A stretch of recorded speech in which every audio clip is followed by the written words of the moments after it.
Buenas noches, mi nombre es Verónica Infante. Mi punto a tratar es el primer objetivo.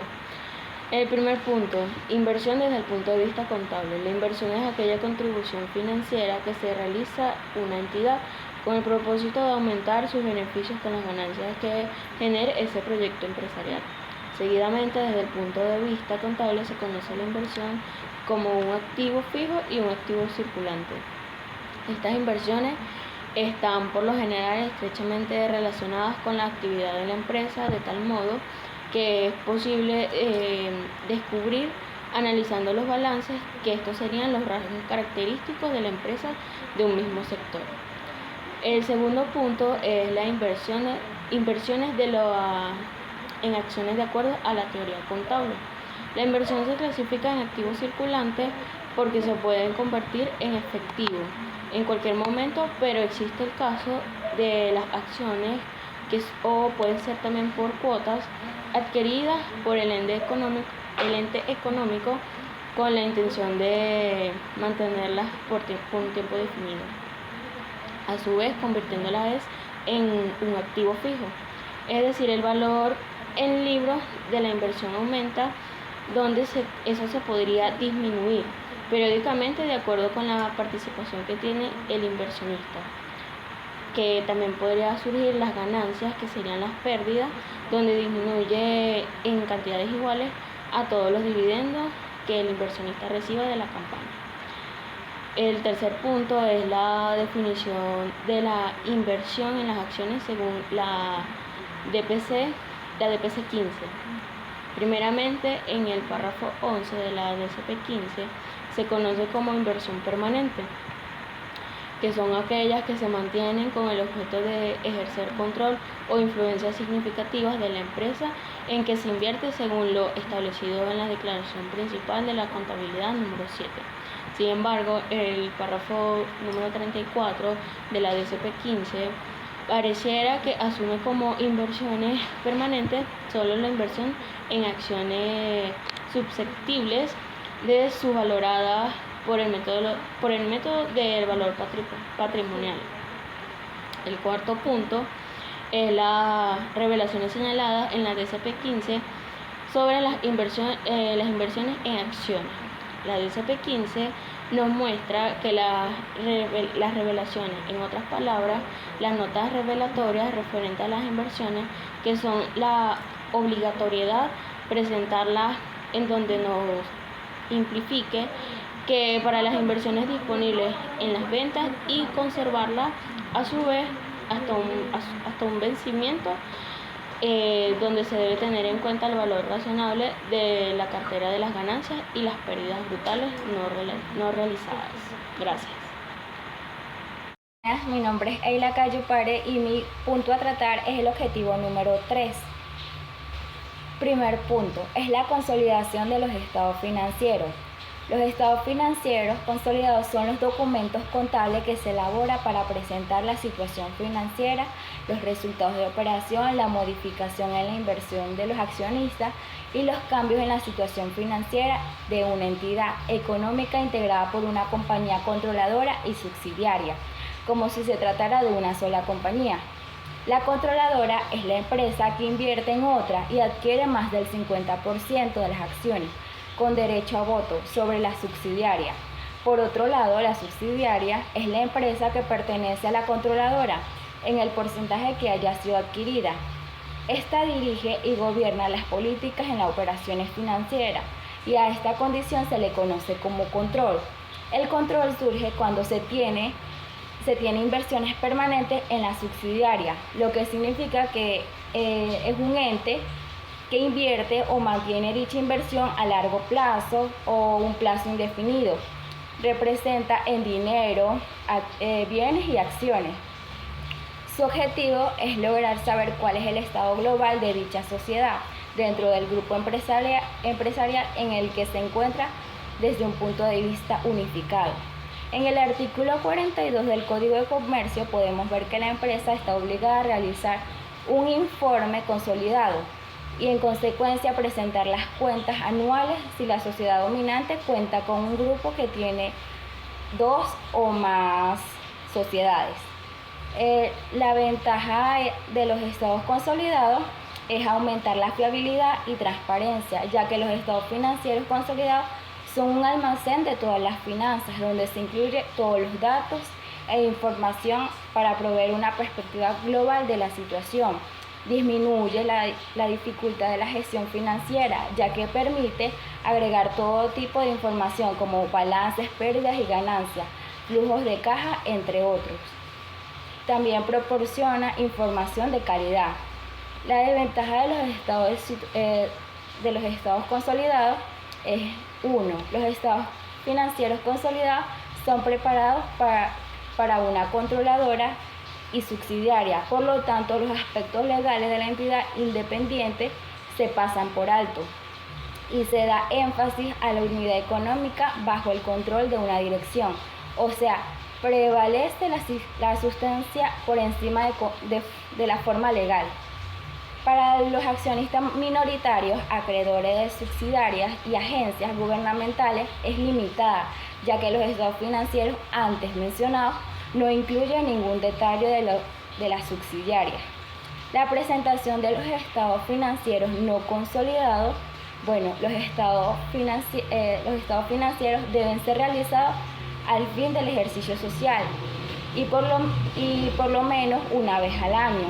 Los estados financieros no consolidados son el componente base para la consolidación. Por esto debe ser depurado por las eliminaciones por saldos y operaciones recíprocas desarrolladas entre las entidades económicas. La diferencia entre los estados financieros no consolidados y consolidados es que los no consolidados los realizan las organizaciones que no tienen control sobre ninguna otra. El estado financiero combinado es la información financiera en la que los activos, pasivos, patrimonio, gasto, costo y flujo de efectivo se presentan por un conjunto de entidades que se encuentran bajo control común. En los estados financieros combinados se muestra la situación financiera, los resultados de operación, la modificación en la inversión de los accionistas y los cambios en la situación financiera de la compañía asociada, como si fuera una sola. El proceso de la combinación resulta similar al que se aplica para la consolidación de los reportes financieros.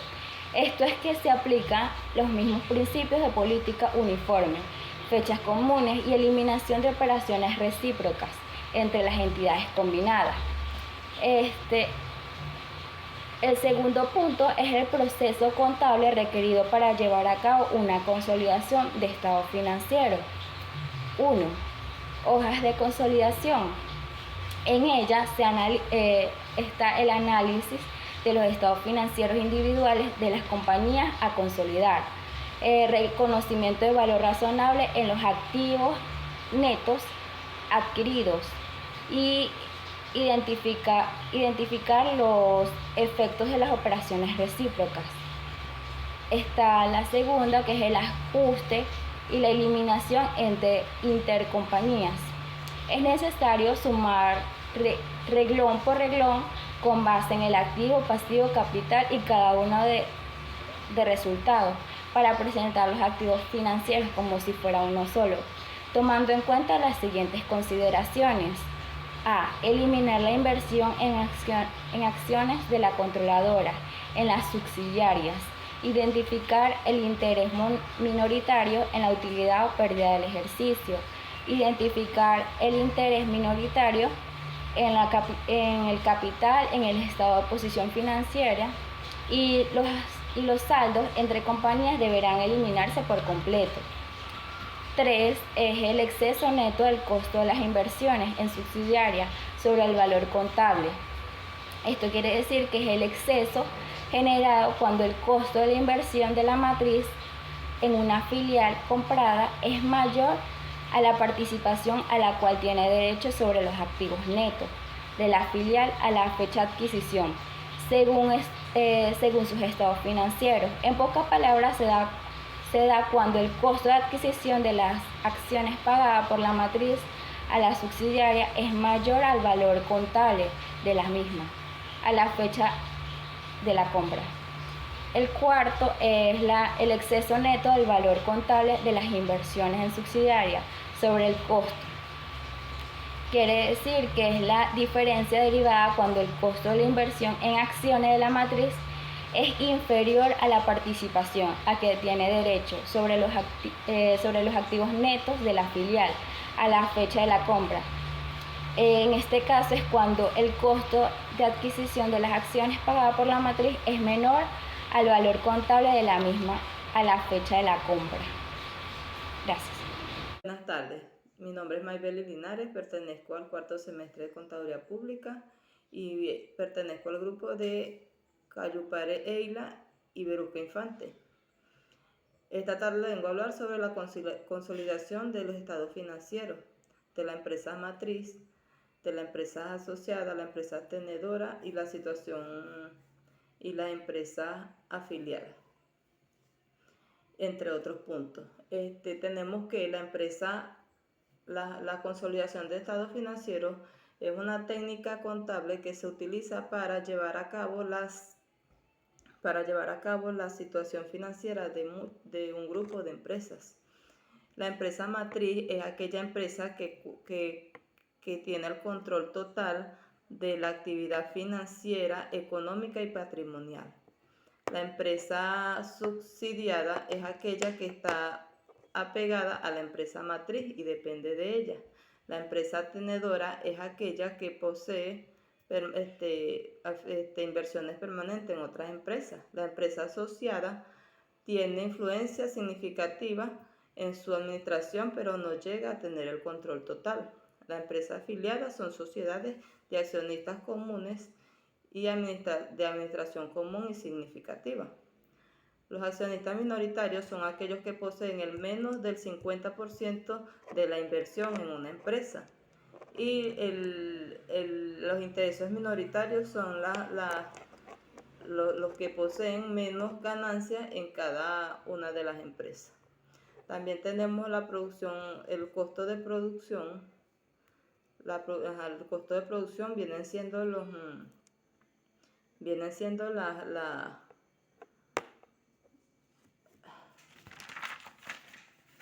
método del costo.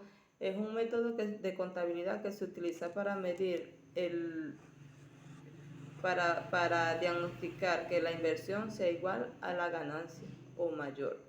El método de interés es cuando una empresa se dedica a invertir en otras empresas para así obtener ganancias extras en su producción. El método de consolidación es aquel método de revisión o comparación de cuentas contables de una empresa. Sirve para auditar,